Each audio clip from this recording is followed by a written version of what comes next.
Free hand পেইন্টের আজকে হচ্ছে 14 নম্বর class. আর আজকের ক্লাসের টপিকগুলো হচ্ছে যে কিভাবে একটা ওড়নাতে হ্যান্ড পেইন্টের ডিজাইন করা হয় এবং ওড়নাগুলো আপনারা কোথায় পাবেন, ওড়নাতে কী রং দিয়ে কাজ করা হয় এবং কিভাবে কাজ করে হচ্ছে ওড়নাটা সেলের একটা উপযুক্ত হয়। তো সেই সব কিছু নিয়ে থাকতেছে আজকের ক্লাস। হ্যালো এভরিওয়ান, আসসালামু আলাইকুম। আজ আমি কাজ করার জন্য আকাশি রঙের একটা ওড়না নিয়েছি। ওড়নাটার কালারটা হয়তো আপনারা প্রথমেই দেখেছেন, এটা ভাজে ভাজে ছিল দেখে একটু গাঢ় কালার মনে হচ্ছে। যখন আমি এক পাইট খুলে হচ্ছে ফ্রেমে লাগিয়েছি তখন কিন্তু এরকম হালকা দেখতে। ওড়নাটা ছিল হচ্ছে সেমি মসলিনের মধ্যে। এই ওড়নাগুলো কিন্তু খুবই ভালো কোয়ালিটির, দুই সাইডেই হচ্ছে টার্সেল করা থাকে। তো এই ওড়নাতে আমি অ্যাড করব জারবেরা ফুল আকাশি রঙের। তো এখানে জারবেরা ফুল যেহেতু একটা শেডের হয় না, দুইটা শেড মিলিয়ে করতে হয়, সেহেতু আমি হচ্ছে আকাশির সাথে সাদা কালারটা দিয়ে এখানে জারবেরা ফুলগুলো অ্যাড করতেছি। জারবেরা ফুলের একটা ক্লাস ভিডিও হচ্ছে আপনাদেরকে দিয়েছিলাম।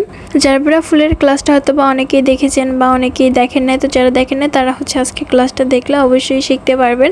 তো এখানে জারবেরা ফুলগুলো আঁকার জন্য প্রথমে আমি হচ্ছে আকাশি কালারটা দিয়ে একটা লেয়ার করেছি, এটার উপরে হচ্ছে সাদা কালারটা দিয়ে আরেকটা লেয়ার করেছি। এই দুইটা লেয়ার দেওয়ার সময় কিন্তু ব্রাশ ওয়াশ করা যাবে না, হ্যাঁ, তাহলে কিন্তু সুন্দর শেড আসবে না।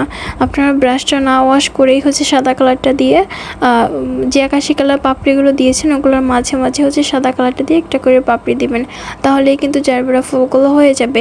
এইভাবে করে আপনারা যতগুলো লেয়ার করতে চান ততগুলো দিতে পারবেন। এখানে আমি জাস্ট দুইটা লেয়ারে করেছি। তো ওনার হচ্ছে দুই মাথায় একটু গর্জিয়াসভাবে হচ্ছে এই জারবেরা ফুলের ডিজাইনটা রেখেছি। আর পুরো ওড়না জুড়ে হচ্ছে ছড়ানো ছিটানো করে জারবেরা ফুলের ছোট ছোট করে কলি দেওয়া আছে। এইভাবে করে ওড়নাটা করাতে কিন্তু দেখতে বেশ চমৎকার লাগতেছে। সবসময় যে একদম গর্জিয়াসভাবে ডিজাইন করলেই দেখতে ভালো লাগে এমন না, এরকম সিম্পলভাবে ওড়নাগুলো ওরতে কাজ করলে কিন্তু দেখতে অনেক বেশি ভালো লাগে। বিশেষ করে আমার কাছে তো এরকম সিম্পল কাজগুলো বেশ ভালো লাগে। এই এক কালার সেমি মসলিন ওড়নাগুলো কিন্তু আপনারা আমাদের কাছেই পেয়ে যাবেন। যার যেই কালারটা দরকার তারা কিন্তু নিয়ে নিতে পারেন। ওড়নাগুলোর কোয়ালিটি খুবই ভালো। আর এই সেমি মসলিন ওড়নাতে আমি কাজ করতেছি অ্যাক্রামিন কালার দিয়ে। আমরা হচ্ছে রং বানিয়ে কাজ করি। আর যারা যারা রং নিতে চান তারা কিন্তু আমাদের পেজ থেকেই নিতে পারেন।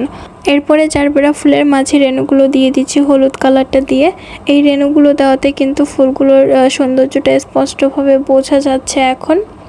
আর এই ওড়নাগুলো যে আপু অর্ডার করেছিলেন উনি হচ্ছে ডিজাইন চয়েস করে দেননি, আমাকে আমার পছন্দ মতো করে দিতে বলেছেন। তো পুরো ওড়নাটা ফাঁকা ফাঁকা থাকলে কিন্তু দেখতে ভালো লাগতো না, এই জন্য কিন্তু হচ্ছে আমি আইডিয়া করে ওড়নার যে ফাঁকা জায়গাগুলো আছে দুই সাইডে হচ্ছে ডিজাইন করার পরে ফাঁকা জায়গাগুলোতে কিন্তু আমি এরকম ছোট ছোট করে কলি দিয়ে দিয়েছি, যাতে কিন্তু ওড়নাটা দেখতেও সুন্দর লাগে এবং সেলের একটা উপযুক্ত বলে মনে হচ্ছে এখন আমার। এভাবে করে ডিজাইনটা দেওয়াতে কিন্তু কাস্টমার আপু অনেক বেশি পছন্দ করেছেন।